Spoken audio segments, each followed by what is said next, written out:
Bueno, pues muy buenas tardes y bienvenidos todos los presentes y los que luego nos veáis en el canal de YouTube y gracias por hacer parte de nuestras jornadas Sonríe a la vida. Ya son 9 años poniendo todo el amor en su preparación, ¿no? Sabemos que el amor es una bendición que mitiga todos los dolores y también sabemos que el espiritismo es una filosofía de consuelo y claridad y también, por supuesto, de caridad. Por ello, pues cuando en el año 2015 estábamos en una reunión de comisiones de la Federación Espírita Española, pues allí se propuso, ¿no?, por parte de los compañeros del Centro Espírita María Domingo Soler, pues contribuir con el conocimiento y con la actividad espírita, sumándonos a las muchas campañas y movimientos para la prevención del suicidio. Pues entonces nos pusimos rápidamente en marcha con un trabajo que se intensifica cada año. Todos realmente tenemos algo muy importante que aportar a esta causa, ¿no? Es una inmensa alegría para todos nosotros ver cómo las personas a las que solicitamos su participación en estas jornadas pues derraman entusiasmo y vuelcan su experiencia y conocimientos en su trabajo, en su compañía, en sus presentaciones, en todo lo que van a transmitir, ¿no? Y todo esto queda en el acervo de estas jornadas. Sin duda, construimos, ¿no?, lazos de fraternidad que fortalecen la vida y la vida tal como la comprende el espiritismo, eterna y hacia la perfección que vamos caminando, ¿no? Tenemos un programa precioso por delante. Hoy nuestro querido compañero amigo José Manuel nos hablará del sentido de la vida y del suicidio. Mañana Juan Danilo Rodríguez pues impartirá un seminario sobre las herramientas para la felicidad y culminaremos con un evento presencial el sábado 9 por la tarde en el Espacio Ronda de Madrid, al que todos los que podáis asistir estáis invitados y por supuesto también se grabará. Los buenos espíritus saben de la necesidad que hay en el planeta y el suicidio es una realidad que jamás podemos ignorar. Muy al contrario, ¿no? Debemos de hablar claro para poder aliviar tanto sufrimiento y ofrecer una mano a todo aquel que lo necesite. Debemos participar todos en esta labor de prevención. Este año pensamos en nuestros mayores, ¿no? Ellos son el bello pasado. Con ellos hemos creado muchísimos recuerdos. Ellos son el presente y mucho, mucho debemos aprender aún junto a ellos. Atendamos sus sentimientos y démosle la importancia que merecen, porque a veces también ellos sufren mucho, no solo por ellos, por sus circunstancias, sino por ver sufrir a sus familiares, entran en momentos de desesperación, de soledad. Vamos a mandarles todo el amor. Vamos a comenzar con las jornadas, cuyo lema es tercera edad, madurez y esperanza a la luz del espíritu, unidos siempre por el bien de la familia humana, de la fraternidad universal y portando esa sonrisa a la vida que eleva el ánimo, que ofrece consuelo y proporciona mucha paz, una paz que deseamos que llegue fundamentalmente a los que más sufren. Muchas gracias por estar con todos nosotros, daros la bienvenida, nuestra gratitud y vamos a multiplicar esas sonrisas que lleguen a todo el mundo, que se sientan acompañados y que sepan que siempre hay alguien a su lado en todas las filosofías, en todas las religiones, en todos los espacios. No nos faltan providencias para que alguien esté a nuestro lado dándonos, ¿no?, un atisbo de esperanza. Pues vamos a pasar a una lectura, vamos a pasar a una oración, luego presentaré a José Manuel y ya con nosotros estará ofreciéndonos su conferencia. Adelante con la lectura, Jesús. Pues muchas gracias. Vamos a comenzar para empezar a sintonizar, a vibrar, a elevarnos con la espiritualidad para aprovechar los aprendizajes de esta estupenda conferencia que nos va a compartir nuestro compañero José Manuel, con una lectura, que en este caso es una poesía de Salvador Selles, titulada Las alas, que dice así: todo era noche sombría. En la altísima región del cénit la perfección como estrella refulgía. Viéndola dije, alma mía, ¿cómo sin alas volar a tan excelso lugar? Huyeron mis sueños vanos, cubrí mi faz con las manos y comencé a sollozar. Una música lejana de mi llanto me sacó. La negra noche invadió resplandeciente mañana y apareció soberana diciendo augusta verdad. Yo calmaré tu ansiedad, dándote el vuelo que quieres. Diosa, prorrumpí, ¿quién eres? Y exclamó, la caridad. Muchísimas gracias por la lectura y por la oración. Y ahora sí vamos a presentar a José Manuel Meseguer, nuestro amigo, compañero espírita. Él es autodidacta, divulgador y escritor. Pertenece al movimiento espírita desde hace más de 35 años y actualmente es miembro, junto a su familia, del Centro Espírita Hogar Fraterno de Valencia. Es además socio de sede en la Sociedad Española de Divulgadores Espíritas, en la que participa con sus conferencias y también con artículos para su página web, que es una página web excelente que nosotros visitamos prácticamente a diario. José Manuel, muchísimas gracias por estar con nosotros, por todo el amor que has puesto en esta conferencia y por hacer parte de estas jornadas y de esta labor que se multiplica mucho, ¿no? Con cada uno de nosotros y con nuestro sentimiento y con todo el corazón que ponemos. Adelante, luego te haremos preguntas y ahora te vamos a escuchar Sí, con claro. todo nuestro cariño. Y pues voy a compartirlo primero para... A ver. Bueno, pues nada, pues daros las gracias por esta invitación de Salvador Selles, por esa oración tan bonita y por la confianza que habéis depositado en mí, en este caso, pues para hablar de un tema tan delicado y tan importante.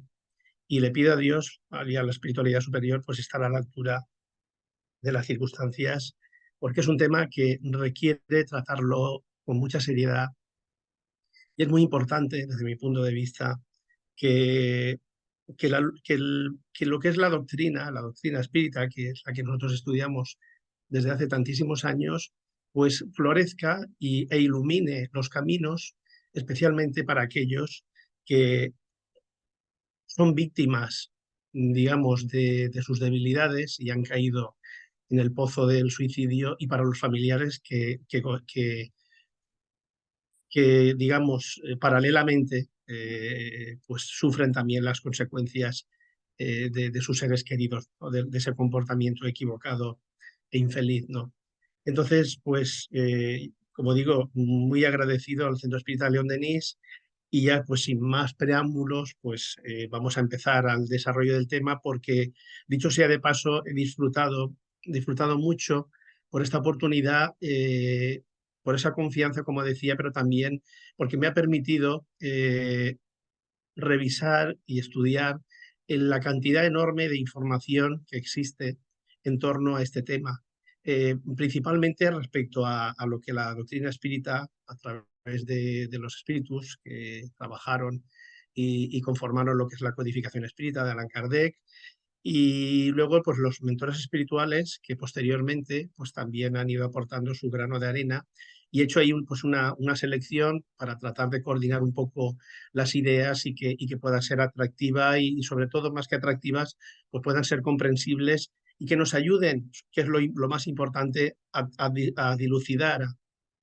a concienciarnos mejor de esta problemática, porque en la medida en que nosotros como espíritas, o no tan espíritas, aunque personas que estén empezando, lo vivamos o lo vayamos comprendiendo, es importante que esa luz de esa concienciación que cada uno de nosotros tenemos, poderlo trasladar a los demás, ¿no?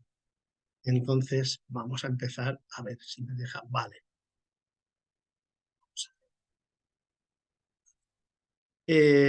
Bueno, vamos a empezar por algo que está en el calendario anual. Sabemos que casi todos los días del año o todos los días del año se celebra el Día Mundial de algo, y precisamente este próximo domingo, día 10 de septiembre, se celebra el Día Mundial para la Prevención del Suicidio. Es un problema tan grave, bueno, que las autoridades, la Organización Mundial de la Salud, así como otros organismos nacionales e internacionales, no están haciendo esfuerzos más o menos efectivos, pero sí que hay una mayor concienciación cada vez más en la sociedad de que este es un problema que copa la problemática de la sociedad, ¿no? Sabemos que hay pandemias, sabemos que hay causas que son dentro de los rankings mundiales de fallecimiento, y el suicidio, el fenómeno, digámoslo así, del suicidio, pues va ascendiendo, y hasta incluso, pues yo le he escuchado a Divaldo que en el futuro será el primer problema, la primera causa de muerte no natural del ser humano. Y llegar hasta ese punto significa que en algo estamos fracasando, ¿no? Y en eso es en lo que debemos de centrarnos. Yo he querido empezar esta charla pues aportando unos datos, unos sencillos datos, y que, por ejemplo, durante el año 2022 las cifras en nuestro país ascienden a 4.097, casi 4.100 personas las que se quitaron la vida, ¿no? Estamos hablando del año pasado, 2,3 más que en el año anterior, ¿no? Y sobre todo, y lo que es más sangrante, con un aumento significativo entre los menores de 20 años, ¿no? Son los datos provisionales del Instituto Nacional de Estadística, ¿no? Y si ya nos trasladamos a una cuestión global, pues según la Organización Mundial de la Salud, más de 700.000 personas mueren por suicidio cada año. Es decir, que si sacamos una media, cada 40 segundos hay una persona en el mundo que ahora mismo se está suicidando, ¿no? Y este es el problema, y es la cuarta causa de muerte entre los jóvenes entre los 15 y 29 años. Como podemos ver, es un panorama verdaderamente desolador, ¿no? Entonces, nos tenemos que plantear por qué ocurre esto y qué es lo que está sucediendo, ¿no? Y plantearnos también si la doctrina espírita, si la espiritualidad nos da respuestas a estos problemas, ¿no? Y sin duda que nos da muchísimos. Si repasamos, aunque luego lo iremos viendo, si repasamos lo que es el Pentateuco, como se suele decir, ¿no? Los 5 libros de la codificación, pues así, por lo que yo he podido estar trabajando estos días y estas semanas, pues le dedica la segunda parte del libro, por ejemplo, El cielo e infierno, le dedica un apartado al suicidio, hablando de numerosos casos con distintas características. En el propio libro del Evangelio según el Espiritismo también le dedica determinados apartados, y en el libro de los espíritus también hay un apartado en el cual Kardec interroga a los espíritus y dan explicaciones bastante claras y contundentes. Además de, como decía antes, de pues, Joana de Angelis, Manuel Filomeno de Miranda, León Denis, etcétera, etcétera, tantos otros espíritus que han aportado información al respecto, ¿no? Y claro, son datos alarmantes, pero es que también, por otro lado, nos damos cuenta de que vivimos una era tecnológica y científica de lo más avanzada de la historia, ¿no? Nos podemos mover con facilidad. La tecnología pues, hace que cojamos el avión y rápidamente crucemos prácticamente el globo, ¿no? Tenemos un acceso a la información, a la cultura, el hecho, por ejemplo, que ahora mismo estamos conectados, personas que unas están en Madrid, otras personas están en San Sebastián, y yo en Valencia, y podemos estar escuchándonos y viéndonos sin ningún problema, como si estuviéramos todos juntos. O sea, eso es algo que es verdaderamente casi un milagro, ¿no? Algo que en otra época, si se lo hubiéramos contado a las personas de otras épocas, nos hubieran dicho que es un imposible, ¿no? Que es una locura. Y luego también, pues que pese a que pobreza siempre ha existido y en un mundo de esta categoría siempre va a existir, pero la sociedad del bienestar en términos globales ha crecido exponencialmente respecto a otras épocas. O sea, vivimos mejor que nunca y sin embargo nos seguimos suicidando. Y, y no se suicidan las personas exclusivamente que viven en la pobreza o viven en la miseria. No, no, no. Estamos hablando de que un porcentaje muy alto se suicida cuando realmente lo tienen todo en la vida. Tienen dinero, tienen pertenencias, tienen bienes materiales, tienen a veces incluso la salud, son queridas, pero sin embargo hay unas carencias de distinta naturaleza que hacen que en un momento dado se produzca como una especie de cortocircuito y la persona decide, no de la noche a la mañana, pero sí se le va incrustando la idea de que no merece la pena seguir viviendo y llega un momento en que se quitan de medio y desaparecen, ¿no? Y sobre esto, pues en el libro de los espíritus, pues encontramos ahí, informaciones bastante importantes, como por ejemplo aquí en la pregunta 943, en la cual Kardec interroga y pregunta: ¿a qué se debe el hastío de la vida que se apodera de algunos individuos sin motivos plausibles? Y los espíritus le dicen: efecto de la ociosidad, de la falta de fe y a menudo de la saciedad, ¿no? Cuando no se tienen objetivos en la vida, que luego más tarde lo profundizaremos un poco en esto.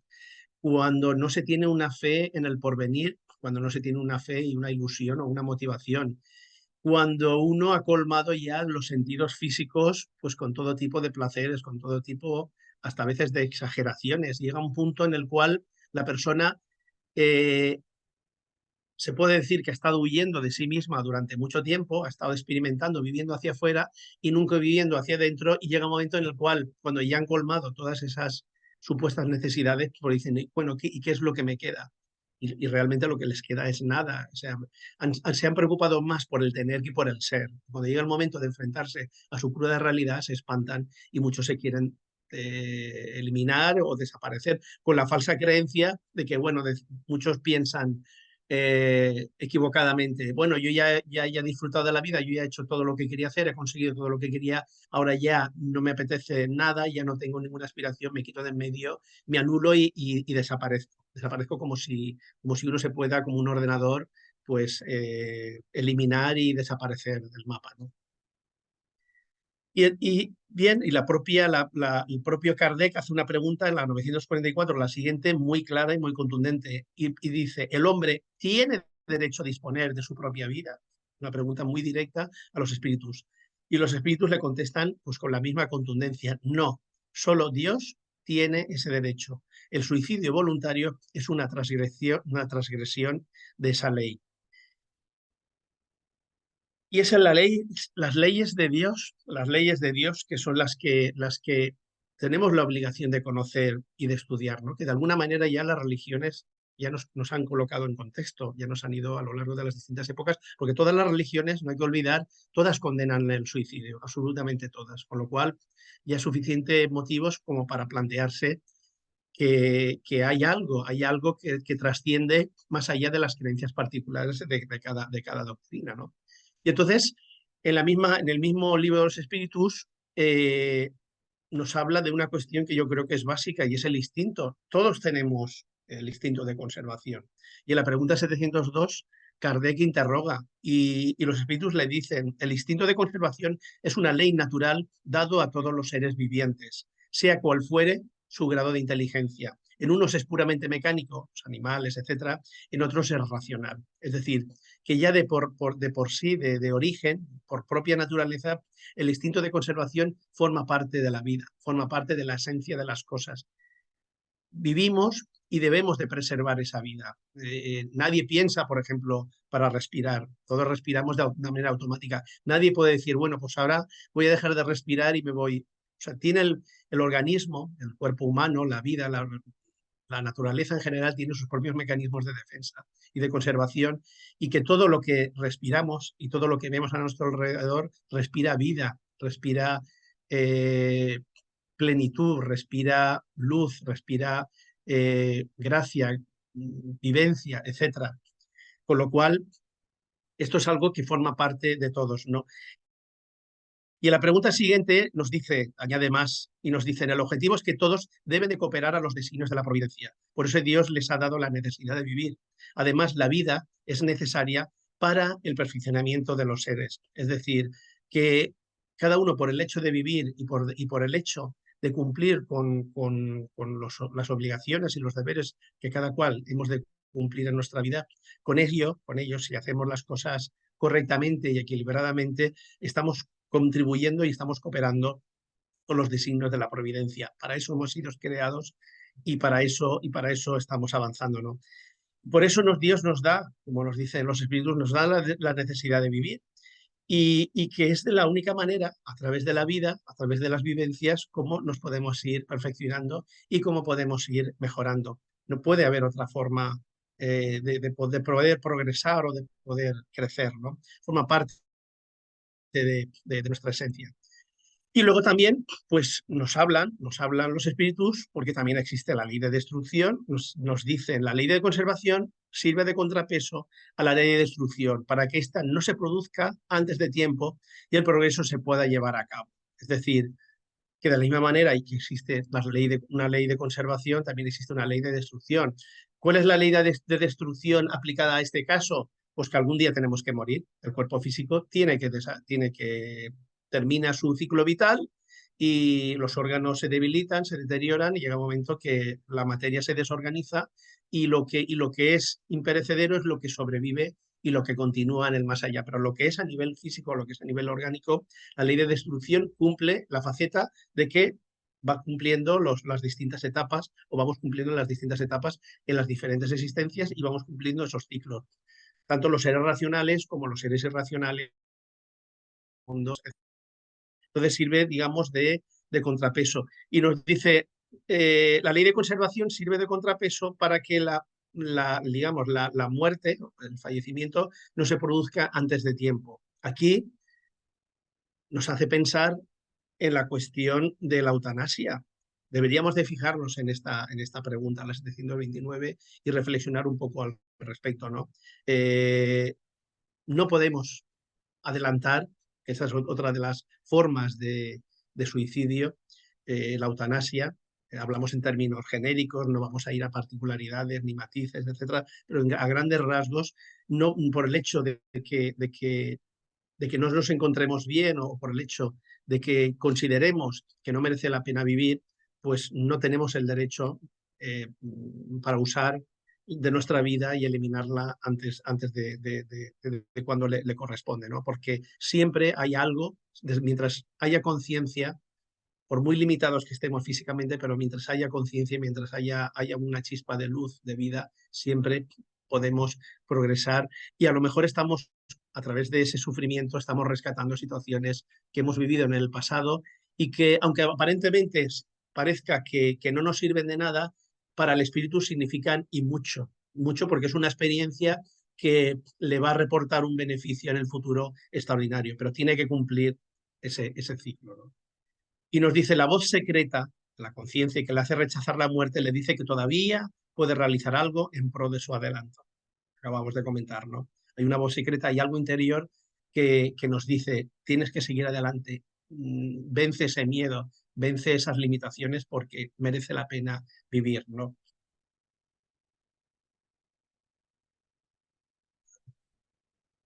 Bien. El título de la conferencia era Sentido de la vida y el suicidio, porque claro, hablar del suicidio sin hablar del sentido de la vida, pues parece como que el tema pues le falta algo, ¿no? Y si hay un ejemplo importante en el siglo XX de un personaje como Víctor Frankl, pues yo creo que es de una relevancia muy grande y que nos puede inspirar y ayudar mucho para lo que es la comprensión del sentido de la vida, ¿no? Del por qué merece la pena seguir viviendo. Él estuvo en 4 campos de concentración, de origen austriaco, neurólogo, filósofo, el padre de la logoterapia, y él vivió una situación extrema en la cual él se planteó si merecía la pena seguir viviendo o dejarse llevar y de alguna manera pues aunque fuera de manera indirecta, llegar al punto del suicidio, como otros compañeros suyos de privación de libertad, pues también lo sufrieron, ¿no?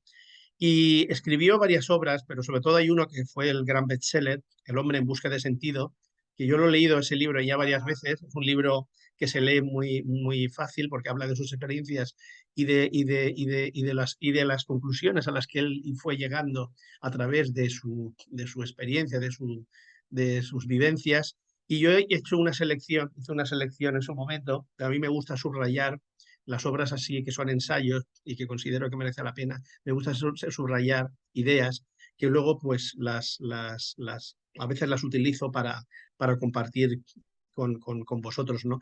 Y aquí he hecho una selección que nos va a ayudar mucho, yo creo que para entender lo que es la cuestión que nos ocupa hoy, ¿no? Y es que él nos dice, en esa experiencia que él tuvo en un campo de concentración y que luego sobrevivió, él llegó a las siguientes conclusiones. La vida nunca se vuelve insoportable por las circunstancias, sino solo por la falta de significado y propósito. El momento que perdemos el sentido a la vida y un propósito por hacer algún aliciente, la vida se puede convertir en un infierno y en algo verdaderamente insoportable, como le ocurre a muchas personas que, como decíamos antes, lo tienen todo y sin embargo están hastiadas de la vida. Y es por eso, por esa falta de significado y por esa falta de propósito. Y es más, y nos dice Víctor, dice, una vez que la búsqueda de significado de un individuo es exitosa, una vez hemos alcanzado un significado, un sentido a la vida, dice, no solo te hace feliz, fijaros, sino que también te da la capacidad de lidiar con el sufrimiento. ¿Esto qué significa? Esto es muy importante. ¿Esto qué significa? Porque el sufrimiento ya ocupa un lugar secundario. El sufrimiento es un daño colateral que forma parte, digamos, del escenario en el cual uno se tiene que mover para conseguir algo que es lo que le entusiasma, es lo que le da la plenitud y es por lo que lucha incansablemente para alcanzarlo porque está convencido de que lo va a alcanzar. Entonces, el sufrimiento es pues un daño colateral, es algo con lo cual hay que lidiar y hay que combatir, hay que convivir con él, pero que no se convierte en el foco del problema, ¿no? No se convierte en el foco o en el centro de la existencia del ser. Cuando se convierte en el centro de la existencia es cuando surgen, pues eso, las ingratitudes, la queja, cuando estamos constantemente rumiando pensamientos negativos. Todo eso hace que ese significado, si en algún momento lo hemos tenido poco a poco, vayamos perdiendo ese significado, esa pérdida de valores y poco a poco nos vayamos desviando hacia un sufrimiento que cada vez lo sentimos como más agudo, más, nos duele cada vez más en esos extremos y quitarnos la vida, ¿no? Y también nos dice algo interesante, Víctor Frankl, nos dice, el éxito, como la felicidad, es el efecto secundario inesperado de la dedicación personal a una causa mayor que uno mismo. Fijaros qué bonito, ¿no? El éxito, como la felicidad, es un efecto secundario porque por el hecho de la dedicación personal que uno tiene hacia una causa que no es algo particular, ni es algo mezquino, ni es algo restringido, sino que va más allá. Pensemos, por ejemplo, en aquellos que sustentamos unos ideales espirituales, ¿no? Que nos gusta trabajar en las casas espíritas, que nos gusta divulgar, que nos gusta crecer, ayudar, ¿no? Pues cuando uno está, como nos ocurre a nosotros, en una causa que es mayor a uno mismo, pues el éxito puede llegar o no. Eh, pero el éxito va a llegar, o sea, de alguna manera el éxito, no en el éxito material, en el sentido material, pero sí el éxito relativo y la felicidad relativa sí que se van a experimentar necesariamente porque uno, lógicamente, para trabajar y para tener una dedicación personal a una causa mayor, pues lógicamente eso siempre va a traer un beneficio, mayor o menor en función de nuestras capacidades, de nuestras limitaciones, de nuestros defectos, pero de una manera o de otra, el éxito y la felicidad se puede decir que están absolutamente garantizadas, absolutamente. Fijaros qué agudeza de este maestro, digamos, de la logoterapia y toda la enseñanza que el sufrimiento le trajo, y no solo del sufrimiento personal, sino del sufrimiento que lo observaba en sus compañeros en aquellos campos de concentración tan lamentables. Y fijaros, esta es la famosa frase que yo creo que es la más conocida de Viktor Frankl y que la habremos visto en muchas conferencias, en muchos, bueno, en muchos foros, etcétera. Dice, cuando ya no podemos cambiar una situación, tenemos el desafío de cambiarnos a nosotros mismos. Es decir, que podemos luchar por tratar de cambiar las cosas, claro que sí. Tenemos ilusión por algo, queremos mejorar, queremos que la sociedad sea mejor, que las personas, nuestra familia, nuestro entorno, que quizás lo que nosotros vemos, los demás lo vean también, para evitarles tropiezos y equivocaciones que quizás nosotros hemos cometido y nos gustaría ayudarles, ¿no? Y situaciones a veces que son límite, son situaciones extremas en las cuales pues no se pueden cambiar de ninguna de las formas. Entonces, hay cosas en las que uno no puede luchar porque es un imposible, pero bueno, si yo no puedo cambiar esa situación, porque es irreversible, porque es de una dimensión muy grande o muy grave, pues me puedo cambiar mi actitud respecto a esa situación. Y en lugar de rebelarme, en lugar de ser un infeliz, en lugar de quejarme, pues lo que puedo hacer es tratar de decir, bueno, esto que estoy viviendo y que yo no puedo cambiar, ¿qué trata de enseñarme? ¿Qué es lo que me quiere transmitir? ¿De qué manera puedo yo cambiar para que esa situación no me afecte tanto y la pueda revertir en algo positivo? Pues eso es algo que yo creo que también nos da mucho, mucho que pensar, ¿no? Y por último, también hay otra frase muy interesante, bueno, de las muchas, tiene muchísimas, pero bueno, yo he hecho aquí una selección por la limitación del tiempo, y dice, no es el pasado lo que nos detiene, es el futuro y cómo lo debilitamos hoy. Esta es una frase que para lo que es la cuestión de la mentalidad de las personas que potencialmente pueden ser suicidas, pueden llegar a ese extremo, pues yo creo que es algo que debemos de pararnos a analizar y pensar, ¿no? Ya no solo la persona que piensa en un estado, en una situación extrema, de llegar al suicidio o como pueda ser la depresión, etcétera, sino que cualquiera de nosotros muchas veces cuando pensamos en cosas pasadas que ya no se pueden cambiar, nos debilitamos por la manera en la cual queremos enfocar ese futuro, ¿no? Y muchas veces nosotros nos autolimitamos. Yo tengo un familiar que siempre se queja de que tiene muy mala memoria.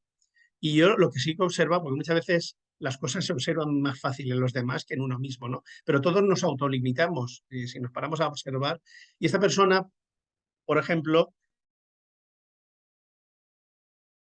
pues esta persona, pues lo que le ocurre es que ella nos dice, mira, yo tengo muy mala memoria, entonces, bueno, yo digo lo que digo o lo hago como lo hago y ya está, ¿no? Y es una manera de autolimitarse. Entonces yo una vez se lo dije y digo, tú no te das cuenta que cuando tú estás diciéndote a ti misma que no tienes memoria, tú le estás mandando una información o un mensaje a tu cerebro de decirle, mira, no te molestes en recordar o en memorizar porque no lo vas a conseguir, eres un inútil, eres una causa perdida. Y es una manera de autolimitarse y el cerebro capta ese mensaje y entonces deja de trabajar. Y eso nos ocurre muchas veces. Nos autolimitamos, nos decimos que no somos capaces de algo, no somos capaces de algo, y estamos mandando un mensaje a nuestras neuronas, a nuestro cerebro, para decirle, oye, mira, déjalo estar, no hace falta que te esfuerces, no hace falta que hagas nada porque no lo vas a conseguir. Y ahí nos estamos limitando. Y ahí es donde el esfuerzo desaparece. Y necesitamos esforzarnos, no para conseguir, en este caso, por ejemplo, en este ejemplo de la memoria, para tener una memoria no fotográfica, ni muchísimo menos, pero mejorarla sí. Porque en el momento en que nos limitamos ya dejamos de mejorar, ¿no? Y ahora pues vamos a pasar a otro gran investigador, otro psiquiatra estadounidense, Raymond Moody, que escribió varios bestsellers eh, extraordinarios y, bueno, su gran obra, la gran obra conocida a nivel mundial, pues Vida después de la vida, ¿no? Eso fue una obra que yo creo que despertó muchas conciencias, fue en la época en la que también del surgir o el resurgir de la doctora Elizabeth Kubler-Ross, etcétera, y desde luego fue un boom a nivel mundial extraordinario porque nos puso el foco en lo que son las experiencias cercanas a la muerte, ¿no? Y en el libro Reflexiones sobre vida después de la vida, que fue un libro que salió del primero, de vida después de la vida, pues que todos ya sabemos de cómo funciona esto, ¿no? Muerta y tiene una experiencia.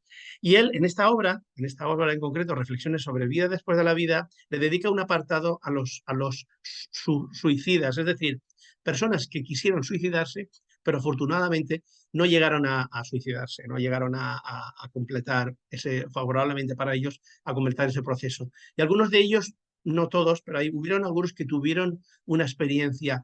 Y es muy interesante porque lo que Raymond Moody recoge aquí de esos testimonios, pues los que somos espíritas quizás nos puedan recordar esos testimonios, recordar muchas cosas que nosotros hemos estudiado dentro de lo que es la doctrina espírita.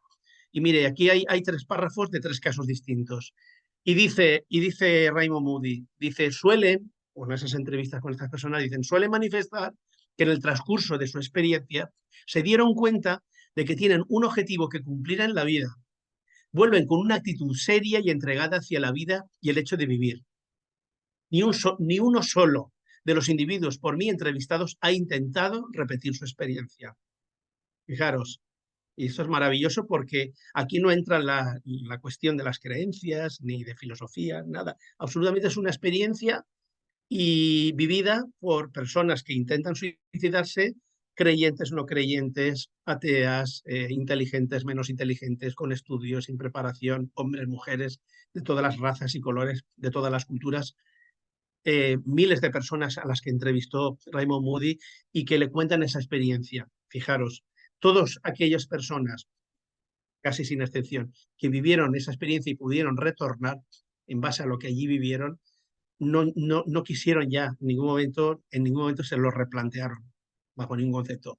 Otro hombre, fijaros, dice, otro hombre que superó una aparente muerte clínica manifestó que mientras estuvo allí tuvo la impresión de que existía una expiación a pagar por el suicidio y que parte de la misma sería contemplar el sufrimiento que éste causaría en los demás. ¿Eso nos suena de algo? Yo creo que sí. Los que hemos estudiado el libro El cielo e el infierno, los casos que ahí explica, y luego, bueno, toda la bibliografía de Chico Xavier, de André Luiz, de Divaldo, etc., sabemos con certeza estas cuestiones, ¿no? De que, claro, como son personas que realmente no han llegado a materializar esa desencarnación, ese suicidio, pues claro, a veces las impresiones no es que sean suaves, pero a veces el lenguaje humano no es capaz de reflejar claramente las experiencias vividas, ¿no? Pero claro, aquí nos dice que de que tenía la impresión, no la vivencia, sino la impresión, es una expresión desde mi punto de vista bastante suave, de que existía una expiación, porque si se hubiera quedado en el otro lado y no hubiera podido volver, esa expiación, desde luego, hubiera surgido con toda su crudeza y toda su fuerza, ¿no? Y luego, por último, luego también hay otra cosa que también yo creo que a todos nos sonará. Dice, otra persona mencionó sentirse atrapada por la situación que había provocado su intento de suicidio. Tenía la sensación de que el estado de cosas en que estaba involucrado antes de su muerte se repetía una y otra vez como en un ciclo. Eso lo hemos escuchado de los suicidas, como el que se tira desde un peñón. Algunos comentan después que es como si se estuviera constantemente repitiendo la misma escena, el mismo dolor, el mismo sufrimiento, el crujir de los huesos y del cuerpo estampado contra las rocas, ¿no? Por poner un ejemplo, ¿no? Y aquí personas, como digo, sin ningún tipo de conocimiento, también nos lo reflejan, ¿no? Tenía la sensación de que el estado de cosas en que estaba involucrado antes de su muerte se repetía una y otra vez como en un ciclo. Personas que no tienen ningún tipo de vinculación espiritual, ¿no? Y Allan Kardec es muy claro, en la misma obra El cielo e el infierno nos lo dice. Dice, en principio el hombre no tiene el derecho de disponer de su vida porque la vida le ha sido dada para que cumpla con sus deberes en la tierra. El suicidio más severamente castigado es el que el hombre comete por desesperación y para liberarse de las miserias de la vida, que son al mismo tiempo pruebas y expiaciones. Huir de ellas significa retroceder ante la tarea que había sido aceptada y en ocasiones ante la misión que debía de cumplir. Es decir, que existe un programa espiritual extraordinario, hay una sabiduría extraordinaria y hay un amor tras todas las planificaciones que se ejecutan de lo que debe de ser nuestras existencias, las distintas existencias. Y hay mucho amor, hay mucha dedicación y mucha sabiduría. Y todo se planifica en base a esas grandes leyes universales, esas potentes, vamos a llamarlas así, potentes leyes universales, para que todo se conjure, para que nosotros cuando venimos aquí con cuerpo físico podamos avanzar lo máximo posible, rescatando lo máximo posible del pasado y avanzando lo máximo posible en esta existencia. Todo está programado para eso. Cuando nosotros nos salimos de esa programación, cuando nosotros desertamos, cuando por desesperación, por falta de entendimiento, por esa falta de confianza en Dios, pues nos obnubilamos y nos dejamos atrapar y llevar por eso, nosotros mismos nos salimos del sistema. Y eso es lo que supone para el ser pues un sufrimiento tan grave y tan grande, ¿no? Porque ya digo que todo está planificado precisamente por muy dura y por muy difícil que sea una existencia física, es apenas un instante en lo que es la vida del espíritu, ¿no? Y merece la pena vivirla, sean las circunstancias que sean, aunque nos cueste trabajo entenderlo, merece la pena vivirla porque siempre es para nuestro beneficio y para nuestro progreso. Y aquí nos lo dice claramente, dice, la extinción de la vida orgánica hace que el alma se separe del cuerpo debido a la ruptura del lazo fluídico que los unía. Aquí estábamos hablando de lo que es la muerte en general, ¿no? Con todo, esa separación nunca es brusca. Cuando desencarnamos, espíritu, el perispíritu se va desprendiendo poco a poco de la materia, ¿no? El fluido perispiritual se desprende poco a poco de los órganos, de manera que la separación llega a ser completa y absoluta cuando no queda ni un átomo del perispíritu unido a una molécula del cuerpo. La sensación dolorosa que experimenta el alma en el momento de la muerte depende de la suma de los puntos de contacto que existen entre el cuerpo y el perispíritu, así como el grado de dificultad y lentitud que presenta la separación. Es decir, que la sensación dolorosa depende del grado de espiritualidad o de materialismo en el cual estamos inmersos, ¿no? Claro, ¿qué nos dice? La transición resulta aún más aflictiva en los casos de suicidio, porque como el espíritu, el perispíritu, se halla sujeto al cuerpo a través de todas sus fibras, todas las convulsiones del cuerpo repercuten en el alma, que de ese modo experimenta atroces padecimientos. Es decir, no se ha producido esa separación, nosotros nos hemos salido, como decía antes, del sistema, por dominarlo de alguna manera, y todo lo que es el fluido vital, todo aquello que toda esa energía que estaba programada para nuestra existencia, pues nosotros, digamos, la revertimos, pero esa energía sigue estando ahí. Y depende de las circunstancias, depende del tipo de suicidio, depende de las motivaciones, de las intenciones, de las circunstancias, pues eso sí puede servir de agravante o de que sea capaz de aminorar las circunstancias o las situaciones por las que uno tenga que vivir, ¿no? Por lo tanto, en el libro de los espíritus nos dice cuáles son en general las consecuencias del suicidio para el estado del espíritu. Dice, las consecuencias del suicidio son muy diversas. No hay penas fijas y en todos los casos siempre son relativas a las causas que lo ocasionaron. Con todo, una consecuencia de la que el suicida no puede escaparse es el desengaño. Por lo demás, la suerte no es la misma para todos, sino que depende de las circunstancias. Algunos espían su falta de inmediato, otros lo hacen en una nueva existencia que será peor que aquella cuyo curso interrumpieron. Es decir, primer golpe que se lleva al suicida es el desengaño, porque él quería terminar. Realmente siempre se dice que el suicida en realidad no quiere quitarse la vida, lo que quiere es dejar de sufrir, ¿no? O sea, un sufrimiento psicológico, o sea, moral, o sea, físico, ¿no? Pero claro, el problema es que el desengaño significa que te das cuenta de que sigues viviendo y que el dolor no solo disminuye, sino que se agudiza, ¿no? Y dependiendo de los casos, dependiendo de las circunstancias, hay quien lo empieza a sufrir desde el primer momento y desde luego, en todas las circunstancias, la siguiente existencia, la nueva oportunidad, cuando la espiritualidad reprograme una nueva existencia y esa ley del amor actúe para empujar, para impulsar, para que ese espíritu crezca y se desenvuelva y se desarrolle y progrese, pues las circunstancias ya no van a ser exactamente las mismas, ¿no?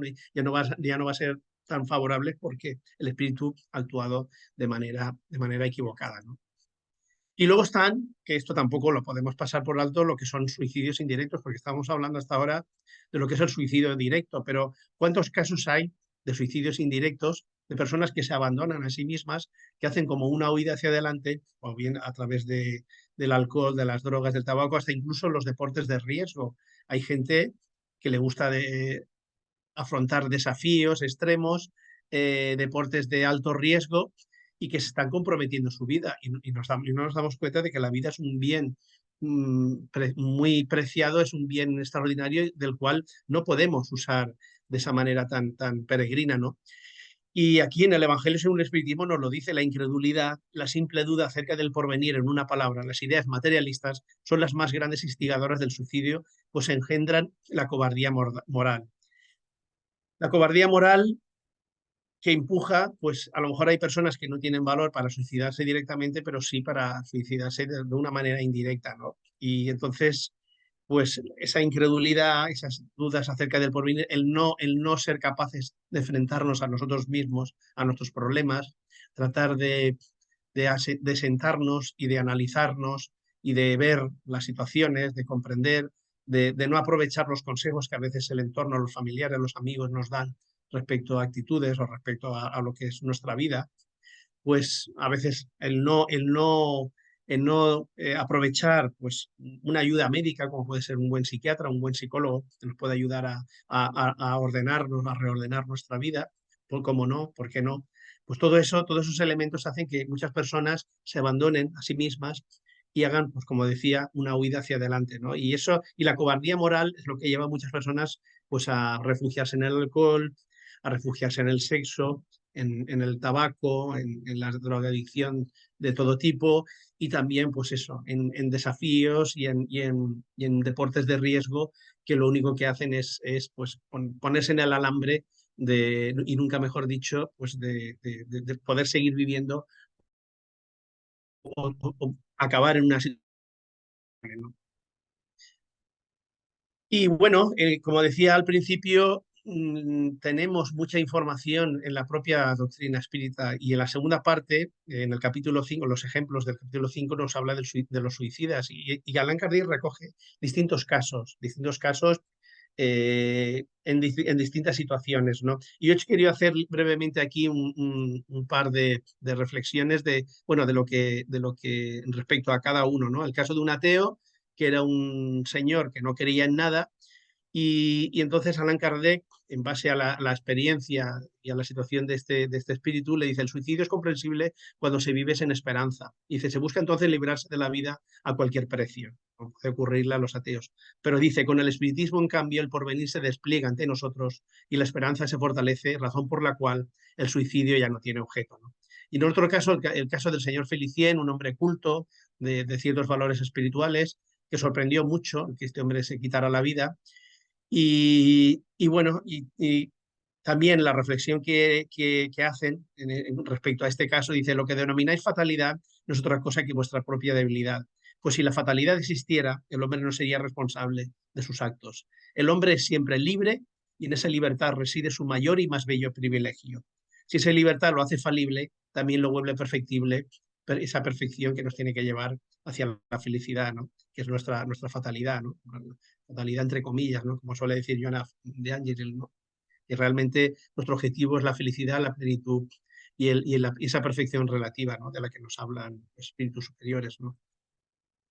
Y luego también en la obra en la religión de los espíritus de Chico Xavier, Emmanuel, el venerable Emmanuel nos dice: es así que luego de un determinado tiempo de reeducación en las regiones de trabajo fronterizas a la tierra, los suicidas son habitualmente conducidos otra vez a la internación en el medio carnal en un régimen de hospitalización dentro de la celda del cuerpo que refleja sus penurias y angustias en forma de enfermedades e inhibiciones. Es decir, el daño que nosotros mismos le incurrimos a nuestro perispíritu, a nuestro cuerpo y con sus consecuencias para nuestro perispíritu, luego necesitamos rehabilitarlo en existencias dolorosas y difíciles en las cuales se van a reflejar externamente en la materia física aquellas dolencias, aquellas imperfecciones, digámoslo así, aquel daño que le hemos infligido a nuestro cuerpo delicado, que es ese cuerpo que nos tiene que ayudar a que cada vez sea menos grosero y más útil en base a ese progreso y esa evolución que nosotros tenemos que ir adquiriendo, ¿no?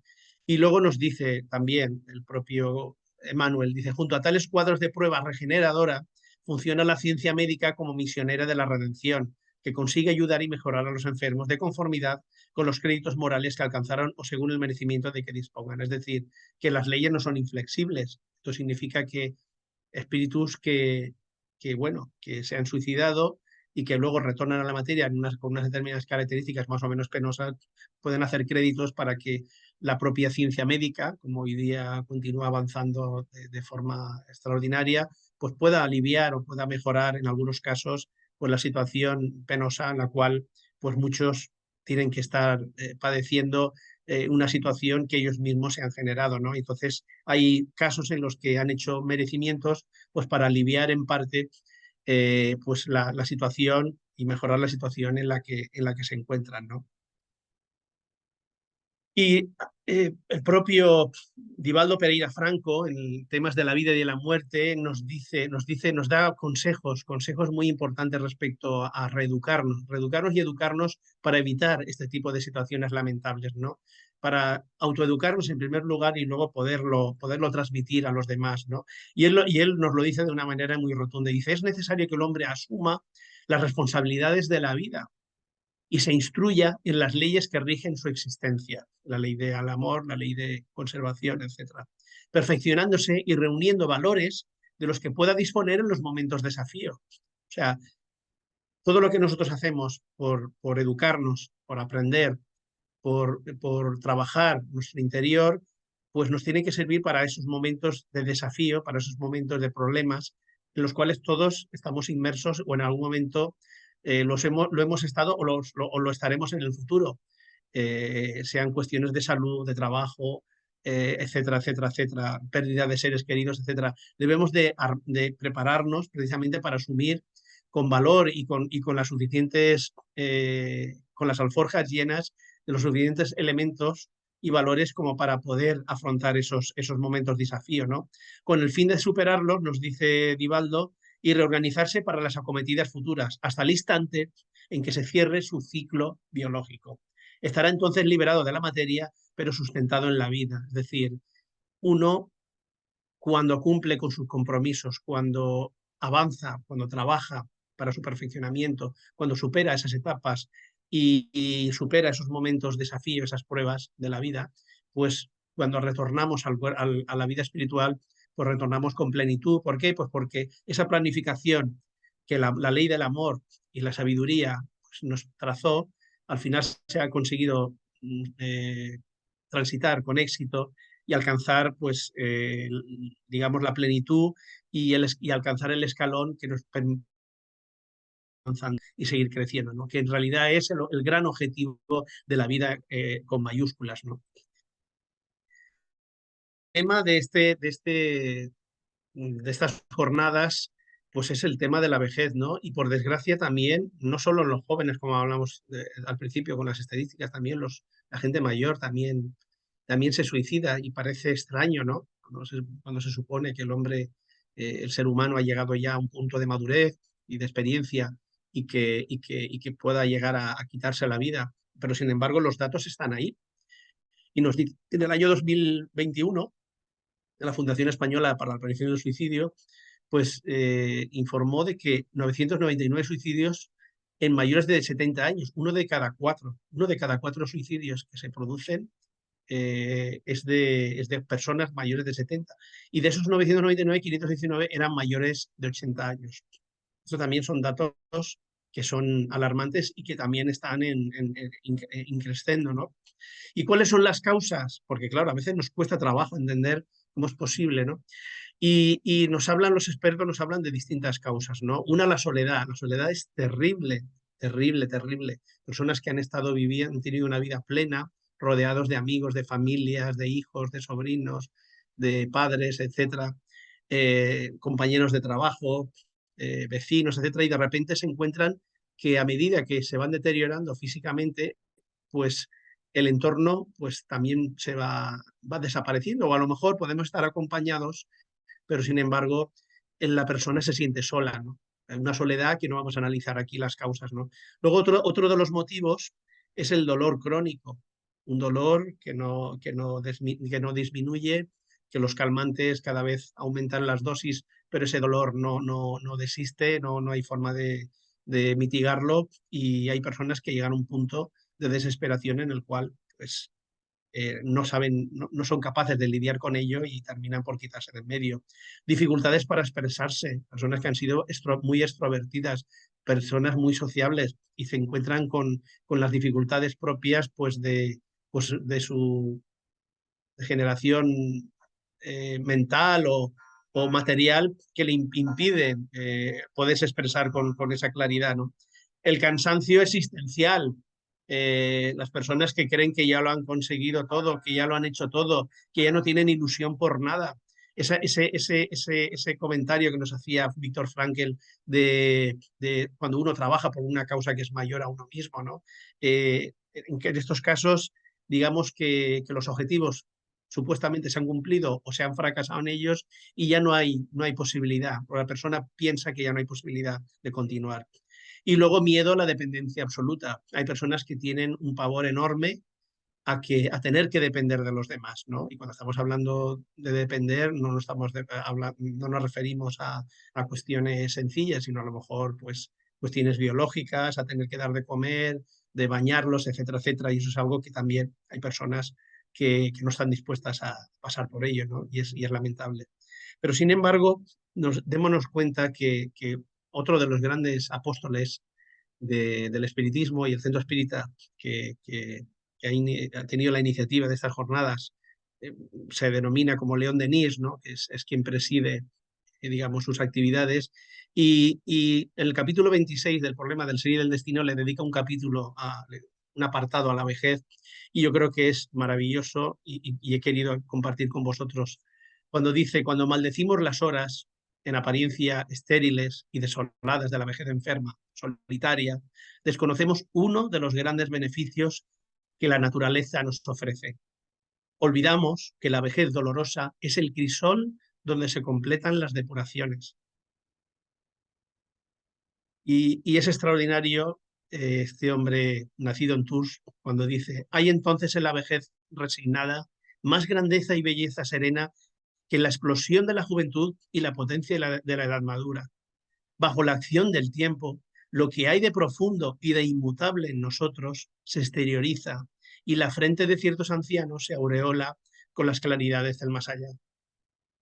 Es una poesía filosófica extraordinaria, es algo de una profundidad y de una belleza extraordinaria. Y es una pena que todas estas obras, todo este conocimiento, pues no se divulgara con mayor profusión. Y el día llegará en el cual pues todas estas informaciones, todos estos tesoros que todavía una minoría conoce, pues serán de dominio público. La gente pondrá el foco en estas cosas, en este conocimiento, en esta sabiduría, y nos daremos cuenta de que efectivamente merece la pena vivir, ¿no? Y luego, pues, Joana de Angelis, ante el dolor, en la obra Floraciones Evangélicas, pues nos habla de lo inevitable, ¿no? Dice, el sufrimiento de cualquier naturaleza, cuando es aceptado con resignación, y toda aflicción actual posee sus nacientes en los hechos pretéritos del espíritu rebelde, nos aclara, propicia renovaciones íntimas con amplias posibilidades de progreso, factor preponderante de felicidad. El dolor faculta el desgaste de las imperfecciones, además de propiciar el descubrimiento de valiosos recursos inagotables del ser. En lugar de huir de nosotros mismos, en lugar de buscar los placeres, la vida confortable y la vida fácil, hemos de comprender que tenemos objetivos y pues a veces tenemos que pagar un precio de sacrificio, un precio de esfuerzo, un precio de sufrimiento, y a veces sin buscarlo, la vida nos lo trae por alguna razón, por alguna razón muy poderosa.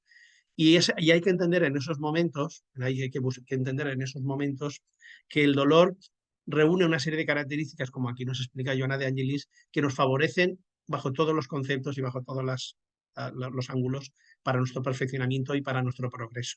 Y eso es algo que debemos de tener en cuenta, que a veces es inevitable, pero que es temporal, y que nos va a ayudar, pero mucho, para nuestro futuro espiritual esperanzador.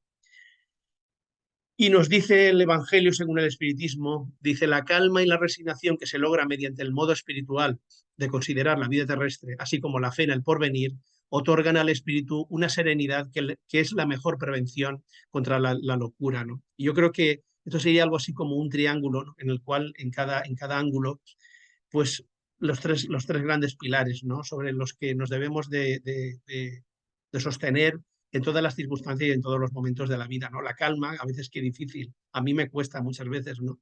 Mantener la calma ante las situaciones, ante los problemas, saber esperar los momentos, las etapas, la resignación, saber aceptar la realidad y sobre todo la fe en el porvenir, que no todo lo que está ocurriendo en este momento, por muy difícil o desagradable que sea, va a existir siempre. Todos tenemos que confiar en un futuro mejor, porque para eso trabaja la espiritualidad, para eso trabaja la vida, para eso trabajan cuando nos planifican las existencias físicas, y esa sabiduría, esa ley del amor que actúa precisamente para eso, ¿no? Para que tengamos esa fe en el porvenir con la certeza de que todos esos parabienes que se nos prometen realmente se van a alcanzar algún día, pero nosotros también tenemos que poner algo de nuestra parte. No nos lo pueden dar ellos todo, porque nosotros también tenemos que poner de nuestra parte, ¿no? Y luego también Filomeno de Miranda también nos aporta un detalle interesante, porque nos dice: el suicidio es el vestigio más grosero de la fragilidad humana, que ata al hombre al primitivismo del cual debe liberarse, ¿no? Aquí lo dicen muy claro, ¿no? Estamos en un punto de la evolución en el cual pertenecemos a un mundo de expiación y prueba, somos espíritus todavía muy, muy, muy imperfectos, y el suicidio es un síntoma precisamente de eso, de que todavía estamos dominados por un cierto primitivismo y que tenemos una fragilidad humana, y dentro de esa fragilidad humana el vestigio más grosero es cuando tomamos una decisión que luego pues nos trae las consecuencias que nos trae, ¿no? Y hemos de liberarnos de ese primitivismo. ¿Y cómo nos podemos liberar? Pues a través de la educación, a través de la reeducación, a través de luchar contra nuestros prejuicios, tratando de ser cada día mejores, tratando de aclarar nuestras ideas, darle un sentido a nuestra vida, es muy importante, porque si no le damos un sentido a nuestra vida y actuamos de una manera automática y mecánica, pues eso es algo que al final pues no nos reporta nada positivo. Y nos lo dice también este mentor espiritual: el hombre es realmente la más alta realización del pensamiento divino en la tierra, caminando hacia la gloria total por medio de las luchas y los sacrificios del día a día. Fijaros, el hombre es la más alta realización del pensamiento divino. Si somos la máxima expresión del pensamiento divino, ¿qué derecho tenemos nosotros para quitarnos de en medio? ¿Qué derecho tenemos nosotros para estropear una planificación que trabaja en beneficio nuestro, no en beneficio de nadie? Principalmente del nuestro, y luego consecuentemente de los demás, ¿no? Dentro de ese plan divino del que hablábamos antes. Pero no tenemos derecho a romper algo que es lo más hermoso, lo más vital y lo más maravilloso que tenemos en nuestra existencia, que es la vida, ¿no? La propia vida, el hecho de existir, ¿no? Por eso es tan importante la gratitud, ser agradecidos, saber agradecer, porque agradecer es saber valorar lo que uno tiene, y a veces se nos olvida, somos tan torpes y tan primitivos que se nos olvida el hecho de vivir, el hecho de tener unas manos, el hecho de actuar, ¿no? Esa oración tan bonita que normalmente todos sabemos que Divaldo al final de sus conferencias suele hacer como una especie de oración final, ¿no? Y quería terminar esta exposición pues con la obra Vida Feliz, y yo sé que muchos de vosotros lo conoceréis. Es un librito que son reflexiones, son pensamientos, y tiene 200 páginas, 200 reflexiones.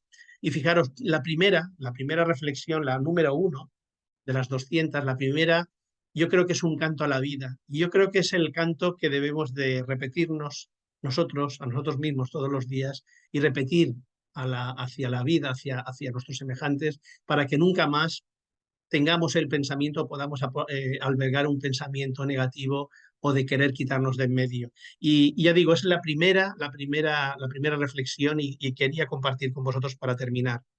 Y dice, saluda tu día con la oración del reconocimiento. Tú estás vivo. En cuanto la vida se expresa, se multiplican las oportunidades de crecer y ser feliz. Cada día es una bendición nueva que Dios te concede, dándote una prueba de amor. Y termina diciendo, acompaña la sucesión de las horas al cultivar optimismo y bienestar. Yo creo que aquí la mentora espiritual pues refleja de una manera ese canto a la vida, ese canto a la esperanza, ese canto a seguir adelante. Que somos imperfectos, por supuesto que somos imperfectos. Que nos equivocamos, por supuesto que nos equivocamos, pero no nos desviemos de ese foco, porque al final, como nos decía Víctor Frankl al principio, el éxito y la felicidad es el daño colateral, daño entre comillas, de una aspiración que es más alta de la que nosotros podemos llegar a vislumbrar y comprender, ¿no? Nosotros estamos sembrando algo que en el futuro nuestros hijos o nuestros nietos recogerán y nosotros volveremos otra vez aquí, parecerá que el terreno está abonado, pero esta es una sucesión, esta es digamos una carrera de relevos en la cual cada uno vamos aportando nuestro granito de arena y vamos trabajando por una sociedad cada vez mejor, cada vez más feliz. Pero ahora, desgraciadamente, si es que se puede decir así, estamos viviendo en un momento de transición planetaria y estamos en un momento muy crítico en el cual pues debemos de hacer una apuesta muy urgente por la educación, por los valores, por el crecimiento espiritual y desechar pues el alarmismo, desechar el catastrofismo y las ideas negativas y esa ola materialista que nos envuelve y que trata de arrastrarnos por caminos que no son los que nosotros realmente hemos escogido y para lo que hemos venido aquí, ¿no? Y bueno, voy a terminar con la bibliografía en que me he basado para hacer esta exposición y nada más. Muchísimas gracias por la atención y bueno, ya me pongo a disposición de vosotros por si alguien quiere hacer algún comentario o alguna pregunta.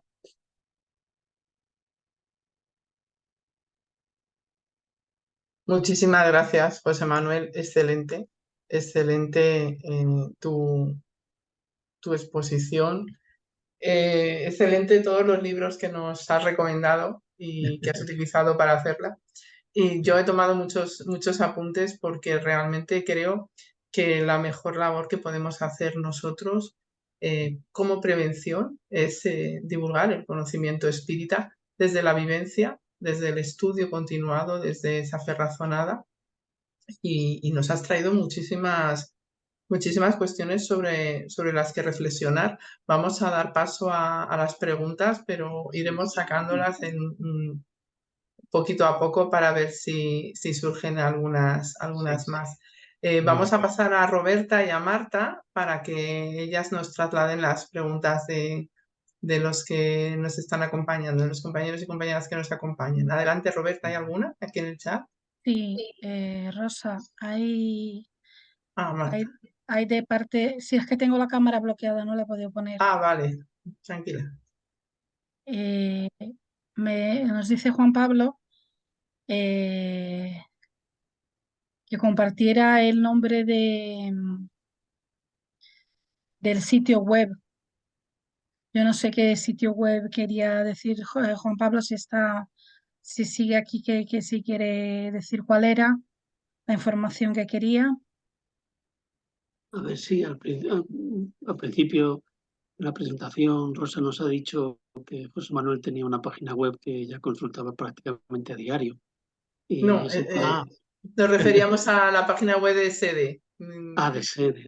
Por la biblioteca que tiene. Él colabora con sus artículos, ¿verdad, José Manuel? Sí. Correcto.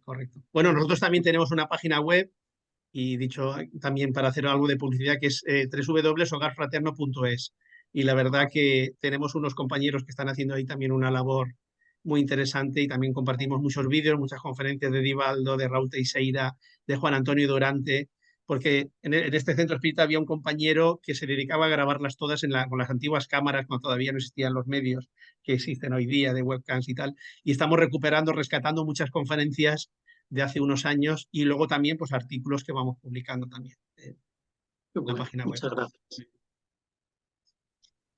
Luego hay un comentario, pregunta de Isabel, que dice nos dice, siempre tengo una pregunta. ¿No será preventivo conocer nuestros propios defectos durante la vida y curarnos a nosotros mismos? Es decir, utilizar la vida y sus cuitas para ver en qué fallamos nosotros y empezar a cambiar estudiándonos. Primero nosotros mismos, ver nuestros defectos y sin ser víctimas de nada empezar a sanar. El primer responsable de cómo va nuestra vida somos nosotros mismos. Gracias José Manuel, emocionante, ameno, compacto y real. Y luego otros compañeros, Rosilene, Anne, Karina, todos aquí ponen las felicitaciones. Claro, es que esa es la gran cuestión, ¿no? Nos cuesta mucho trabajo enfrentarnos a nosotros mismos. Saber darnos cuenta de nuestros defectos y muchas veces son las personas que tenemos alrededor que nos dicen, nos aconsejan, pero hacemos oídos sordos, ¿no? Yo antes, por ejemplo, cuando hemos hablado de ese triángulo, ¿no? De la calma, de la paciencia, pues a mí, por ejemplo, es algo que me cuesta mucho, el tema de la paciencia, el tema de la calma. Yo soy una persona, por ejemplo, que me gusta que las cosas que fluyan, ¿no? Y se hagan cuando uno quisiera, y a veces las cosas no son para el momento, o necesitan sus procesos, o que las personas cambien, o que las circunstancias cambien, y realmente es complicado. Pero por eso nos decía con mucha sabiduría Kardec que al verdadero espiritista se le reconoce por su transformación moral, por ser cada día mejor. No nos dice se le reconoce porque es caritativo, porque es humilde, porque es bondadoso, porque tiene cualidades. No, está diciendo que pese a los defectos que tenemos, se esfuerza día a día por cambiarse a sí mismo. Y esa yo creo que es la gran tarea y la gran asignatura pendiente que tenemos todos los seres humanos. Y nos cuesta horrores, nos cuesta muchísimo. Y no solo dentro del ámbito material, sino incluso dentro del ámbito espiritual, pues también muchas veces, ¿no? Los desencuentros, las desavenencias, las divisiones, todo eso demuestra que algo no está funcionando bien, ¿no? Que todos nos creemos que tenemos la razón o que todos estamos haciendo las cosas bien o que el mundo espiritual me ampara a mí más que a los demás, ¿no? Aunque sea de una manera así un poco no consciente, pero a nivel subconsciente, ¿no? De que uno piensa que está del lado bueno, ¿no? Son cosas que a todos nos pasan, ¿no? Y nos falta hacer un ejercicio de humildad, de autocrítica, de esfuerzo, porque el otro día, fíjate, el otro día estaba leyendo y hemos preparado un artículo que seguramente se publicará este mes en la página de Hogar Fraterno sobre la diferencia entre creencia e iluminación. Y Emmanuel da una respuesta extraordinaria y dice que la creencia es alguien que cree en algo y esa creencia puede ser más superficial o más profunda, pero la persona que se ilumina siente y vibra. Fijaros qué profundo, siente y vibra. Y en el momento de la persona vibra y siente, pues ya lo demás, lo externo, ya no le preocupa tanto. Y por eso es bonito y es emocionante, pues cuando dentro del movimiento espírita, por ejemplo, nosotros hay personas que les oyes hablar y les percibes una emoción, un sentimiento, una vivencia, que no es una sobreactuación, que también la hay, sino que es algo espontáneo, algo natural. Eso también dice mucho de... Luego hay, sin embargo, otras personas que tienen muchísimos conocimientos, pero sin embargo no ves un sentimiento, no ves... es algo que forma parte de una creencia, de unos conocimientos muy bien estructurados, muy bien aprendidos, pero de eso, de llevarlo a la vivencia, eso lo decía mucho Juan Antonio Durante y lo decía mucho Divaldo, ¿no? Hay personas que han entrado en el espiritismo, pero todavía el espiritismo no ha entrado en ellos, ¿no? Y cuando hablamos de espiritismo estamos hablando de la doctrina, ¿no? De lo que es el conocimiento espiritual, porque en el momento te invade y te inunda, pues la persona inevitablemente tiene que cambiar porque si no, es como el arar, pero no sembrar, ¿no? Muchas gracias, Juan Manuel. ¿Tenemos alguna más, Marta? No, preguntas no, dando las gracias. Quería yo también hacer, más que pregunta, es una reflexión, un comentario, ¿no? A mí me gustaron muchísimo las citas que nos trajiste de Víctor Frankl. Sí, Eh, Creo que es una persona que quizás entendía el propósito de la vida y a lo mejor incluso conocía interiormente la inmortalidad del ser, ¿no? La profundidad de sus reflexiones, ¿no? sí. Parece que incluso nos habla de eso, ¿no? De la inmortalidad, del propósito de la reencarnación, ¿no? Cuando nos está diciendo que sobre la capacidad de lidiar con el sufrimiento, sobre la forma de cambiar nosotros mismos, ¿no? Para cuando no podemos cambiar el exterior, ¿no? Y sobre todo yo creo que tiene una reflexión muy importante y que creo que, que nos trae al tema que venimos a ver hoy, ¿no? Yo, por mi experiencia con mi madre, percibía eso, ¿no? Porque dice que no es el pasado que nos detiene, es el futuro y cómo lo debilitamos hoy, ¿no? Yo creo que mucha gente mayor llega a un punto de su vida que teme el futuro, que teme su desenlace, que teme su despedida. Yo notaba profunda tristeza en mi madre cuando empezaba a fallecer las personas de su edad, una prima, una vecina, eh, como que parecía que decía, pues que los tiros están pasando cerca, ¿no? Y notas esa tristeza, ¿no? En ellos. Y, y yo creo que eso, en parte, ese miedo al futuro es el que trae esa tristeza y muchas veces lleva a esa desesperación y a querer poner fin al sufrimiento a las personas mayores, ¿no?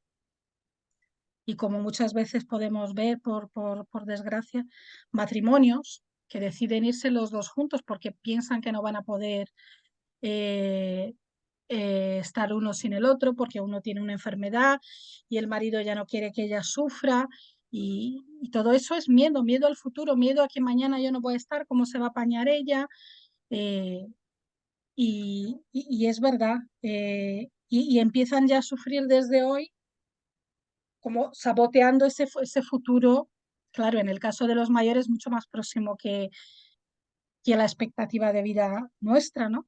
No sé, los compañeros, las experiencias que pueden tener en ese sentido con sus familiares mayores, pero la vivencia que yo tuve, por ejemplo, con mi madre, que yo iba notando, mi madre vivió hasta los 89 años, era eso, ¿no? La tocaba Pepita, la tocaba Juanita, pues que viene el coco, ¿no? Y, y dejar abierta esa reflexión, no sé si habéis percibido hoy lo mismo que yo, ¿no? Hombre, yo te puedo comentar la experiencia de mi padre. Mi padre falleció, bueno, desencarnó hace ya unos años y había sido un hombre muy vital, muy extrovertido, muy alegre. Y claro, la enfermedad poco a poco lo fue deteriorando. Y claro, yo me daba cuenta que él era consciente de que cada vez iba a peor y él era consciente de que mejorar no iba a mejorar por la edad, por las circunstancias. Y había sido una persona que prácticamente nunca había estado enfermo, nunca había tenido un accidente así grave, ni le habían operado de nada grave. Y fue un deterioro físico, pues eso, por deterioro natural, ¿no? Y llegó a a caer en una fuerte depresión.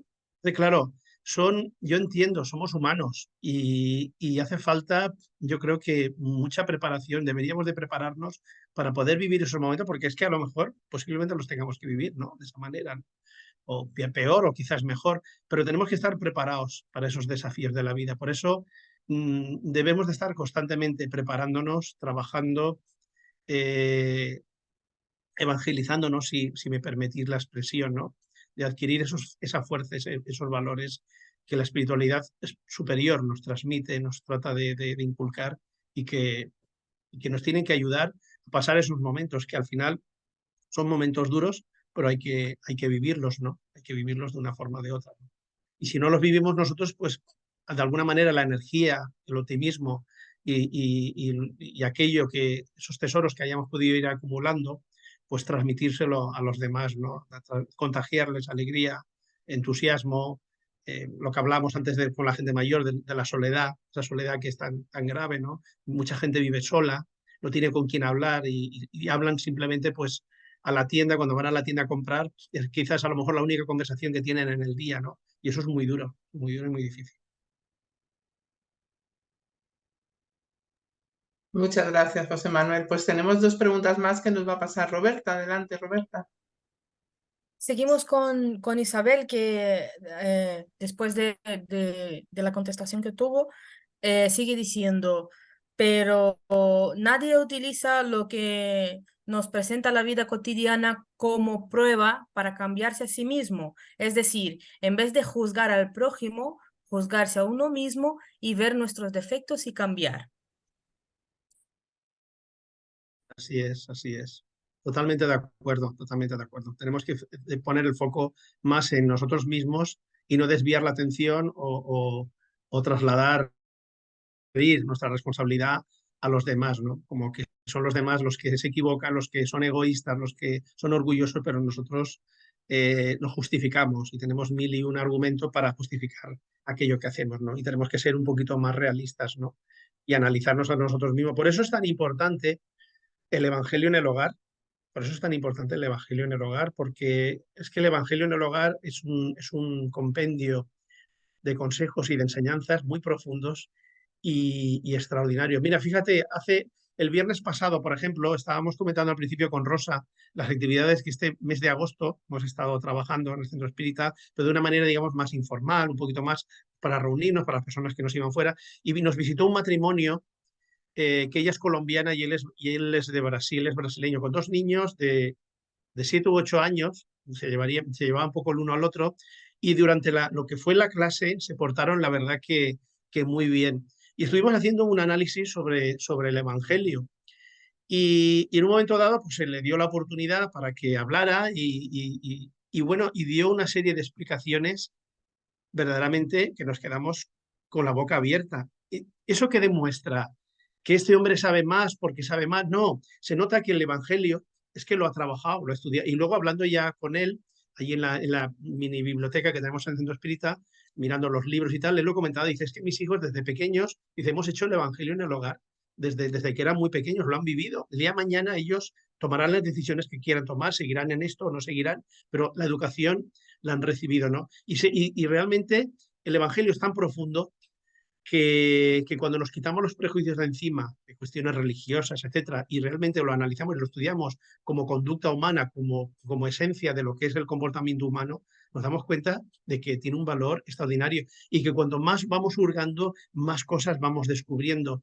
Y hay personas que lo dicen, en otro centro espírita también hablando con unos compañeros, comentaba una persona, dice, es que yo leo lo mismo que tú, dice, y tú haces unas reflexiones que a mí no se me ocurrirían nunca. Digo, a lo mejor son los años y el tiempo de profundizar, de estudiar, y eso yo creo que es el gran reto que tenemos todos los seres humanos, que tenemos todos los que somos o queremos estudiar la doctrina espírita. No solo la cuestión filosófica y científica, que es muy importante, sino también la parte espiritual, la parte moral, que es la que en definitiva nos tiene que ayudar en ese día a día, y no he querido salirme de la pregunta, en ese día a día para cada día ser mejor y poner el foco en lo que nosotros tenemos que cambiar de nosotros mismos, que realmente es lo único que podemos cambiar, y no tratar de querer cambiar a los demás para nosotros estar mejor, porque eso es una falacia y es un error en el cual muchos incurrimos.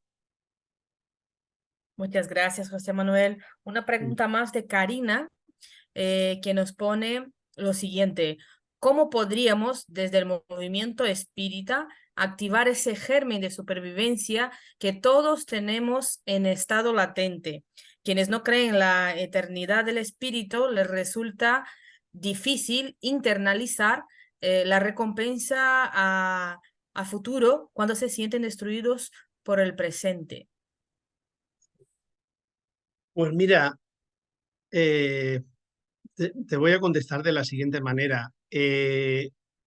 Realmente lo que es la tarea de la doctrina espírita que es la tarea de la doctrina espírita, no nos pertenece a nosotros, pertenece al mundo espiritual superior, que es el que dirige y el que programa y el que lleva adelante esa programación espiritual. Nosotros somos obreros y somos simples empleados, ¿no?, de un gran maestro, de un gran ser, que es el que nos dirige y el que nos auxilia y nos orienta en el día a día, ¿no? Yo creo que la mejor solución, la mejor terapia es tratar de transformarnos a nosotros mismos y convertir los centros espíritas en verdaderos reductos de paz y de armonía. ¿Para qué? Pues para que la gente, cuando venga al centro espírita, pueda respirar esa paz, esa armonía. Y eso luego con el boca a boca y luego con la publicidad que surge, digamos, de la transmisión de los comentarios de unas personas a otras y de los resultados y de los beneficios que allí pueden encontrar, pues yo creo que con eso está dicho todo. Yo creo que nosotros no tenemos capacidad para grandes empresas, pero sí que podemos cambiar ese pequeño círculo que es el primero, cambiarnos a nosotros mismos y lo que es dentro de lo que es el centro espírita, pues convertirlo en un verdadero remanso de amor, de paz, de armonía y de espiritualidad. ¿Cuántas veces a veces vas a un centro espírita y a lo mejor no hay nadie o casi nadie y tú percibes allí un ambiente de paz, de espiritualidad, de serenidad? Eso significa que las personas que allí conviven y trabajan en el día a día pues están haciendo las cosas bien, pese a los problemas que cada uno pueda tener, ¿no? Y eso es algo que se construye en el día a día, primero personalmente y luego a nivel de conjunto. Porque ese yo creo que es el gran desafío, ¿no? Saber unificarnos en sentimientos, no solo en la razón, en la filosofía, en el conocimiento, sino también en los sentimientos para converger y trabajar todos al unísono, convertirnos pues como en un ramo de flores, en el cual cada flor tiene su peculiaridad, su perfume, pero formar un ramillete de algo que la gente percibe y se le pueda realmente ayudar. Porque es que a los centros, yo no sé, en Madrid, me imagino que en todas partes, pero gente muy desesperada, gente con problemas y buscan paz, buscan consuelo. Y a veces no está en lo que les dices, sino lo que transmites, el cariño, la simpatía, la serenidad, toda esa serie de detalles que las personas perciben y que luego se van más satisfechas. A lo mejor les ayudas a resolver ese problema o esa preocupación y luego ya no vuelven más, pero de eso se trata, de ayudar a la gente a que puedan salir de esas situaciones que en un momento, en un caso extremo les pueda llevar hasta el suicidio, ¿no? Que eso es lo más grave y lo más lamentable a lo que puede llegar el ser humano.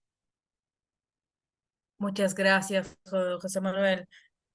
Tenemos otro comentario de Isabel. Dice, y para cambiar el combustible es el amor. Esa es la gasolina, eso dice. Karina agradece la contestación. Y Rosilene que dice que la mayor divulgación del espiritismo es sus actitudes, acción y su ejemplo. Así es. Y muchas gracias. De momento no tenemos más preguntas en el chat. Muy bien. Muchas gracias. Desde luego, en los centros espíritas, trasladar el conocimiento, interiorizar el espiritismo, que el espiritismo entre en nosotros y mucho amor, como estamos diciendo, porque un poquito de calma, paz, ¿verdad? Que las personas que tienen tanto sufrimiento encuentren en el sitio en el que se acerquen, ¿no? Pero si un centro espírita tiene que emanar muchísima paz y el sentido de la caridad, tal como lo entendemos nosotros y nos expresaron los espíritus. Yo para terminar, porque es que me ha parecido extraordinario todo lo que has dicho, pero ha habido algo, en el espiritismo todo tiene su porqué, todo es razonado, observado, analizado. Ha habido algo que me ha llamado mucho la atención y que creo que es muy importante, ¿no? Has hecho referencia a la cuestión 729, cuando habla de la ley de conservación y destrucción, ¿no? Y dice esto, ¿no? Que la destrucción no se produzca antes de tiempo y el progreso se pueda llevar a cabo. Cuando nosotros hablamos, y los espíritus así lo expresan, que lo han vivido, las consecuencias de anticipar esta etapa, ¿no? De anticipar ese paso a la vida espiritual, se están refiriendo a esto. De alguna manera tenemos una programación tenemos un camino, evidentemente tenemos el libre albedrío, eso es así, pero de alguna manera se produce una desarmonía, un desequilibrio en el universo y es necesario ese reajuste. En ningún momento en el espiritismo se habla de castigo, de punición, de que hay que... No, se habla de reajuste. Entonces, esto es algo muy importante. En cuanto al suicidio, tú te has referido a terminar con la vida también de otros métodos. Es necesario que se produzca en el momento adecuado, porque estamos hablando de la destrucción del cuerpo físico, de la materia, el espíritu es inmortal. Entonces yo creo que esto es algo muy importante de trasladar, ¿no? Que todo tiene su tiempo y todo tiene su porqué, y que tenemos herramientas suficientes como para ser capaces de afrontar todos los sufrimientos. Nos lo has explicado perfectamente en el ejemplo también de Víctor Frank, ¿no? Esto es lo que creo que el espiritismo tiene que aportar, ¿no?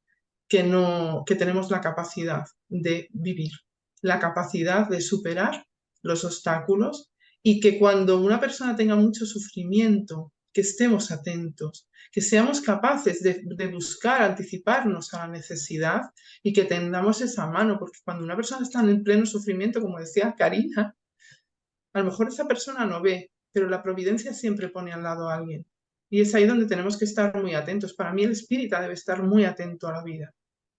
Tendernos la mano unos a otros, estar pendientes. En un mundo de comunicación, como tú decías, que tenemos de todo, necesitamos estar muy pendientes los unos de los otros, auscultándonos nosotros para ayudarnos a nosotros mismos, pero también eso nos capacita y de tal manera, como tú muy bien has dicho, fortalecer el futuro. Si nosotros con este evangelio interiorizado, con estas leyes morales, conociéndolas y trabajando en ellas, fortalecemos el futuro de tal manera que cuando vengan los obstáculos, digamos, es que están ahí para superarlos y yo resulto fortalecido de ello. Bueno, nada, era un comentario porque me ha encantado la conferencia, Juan Manuel, y hay tantos puntos importantes de reflexión. Lee el comentario Roberta de Paloma y ya le vamos a pedir a José Manuel que nos haga una oración después. Perfecto, solo para finalizar, Paloma agradece, muchas gracias José Manuel, y dice, es muy interesante e importante todo lo que se está reflexionando el día de hoy. La vida es difícil cuando no se tiene esperanza de una vida futura, cuando la vida no tiene sentido ni se entiende. Así finaliza. Mira un detalle simplemente, por lo que estaba pensando cuando estabas hablando, Rosa, el caso, yo creo que todos conocemos la experiencia del doctor Eben Alexander, profesor de Harvard, neurocientífico, y él tuvo una experiencia el E. coli, que estuvo en coma durante 7 días, y él vivió una experiencia muy importante. Y uno de los espíritus guía de él era una hermana que él físicamente no la llegó a conocer porque su madre la tuvo, y, bueno, y cosas personales, cosas familiares. Y ese espíritu, cuando lo recoge, cuando lo saca de la experiencia de gusano que llama él, seguramente de las zonas del umbral, y lo lleva a los planos superiores, hay unas determinadas ideas que son como pilares, como consignas. Y hay dos ideas que me estaba acordando por lo que estabas comentando. Y una es por lo del tema de la programación, que hay mucho amor en esa programación. Entonces ella le dice a él le escucha una voz dulce que le dice, os amamos incondicionalmente y sois extraordinariamente importantes. Y aparte le dice otras cosas, pero sobre todo esas dos. Os amamos incondicionalmente y sois extraordinariamente importantes. Fijaros qué bonito y qué mensaje. Así es. Qué belleza, José Manuel. También muy importante, y ya de verdad que prometo pasar a la oración, lo que está diciendo Isabel en el chat.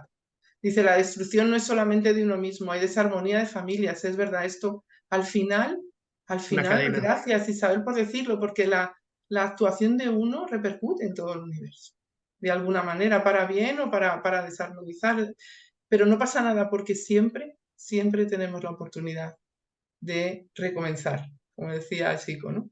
Siempre puede haber un recomienzo. Así que también tenemos ahí, ¿no? la reencarnación, que es la bendita oportunidad que tenemos todos. Bueno, muchísimas gracias, José Manuel. Gracias a vosotros. Una oración ya porque ha sido un perfecto comienzo para nuestras jornadas y vamos a terminar en este primer día con una oración que tú nos tengas a bien hacer. Bien, Muchas pues gracias. muchísimas gracias a todos por esta oportunidad. Y en primer lugar, dar las gracias a la espiritualidad superior que nos asiste y nos ayuda. Sobre todo para que nos cale en nuestro interior ese mensaje de esperanza, ese mensaje de ilusión, esas ganas de vivir, de seguir adelante. Por eso vamos a llenar nuestro corazón de gratitud, de amor hacia esos seres espirituales que desde el otro lado nos inspiran y nos ayudan en el día a día, para que con esa luz, esas vibraciones amorosas que nos transmiten, seamos nosotros capaces, cuando salgamos de aquí, poderlas trasladar a nuestros semejantes y poder seguir creciendo espiritualmente hacia esa felicidad a la cual todos tenemos reservadas. Muchísimas gracias y que así sea.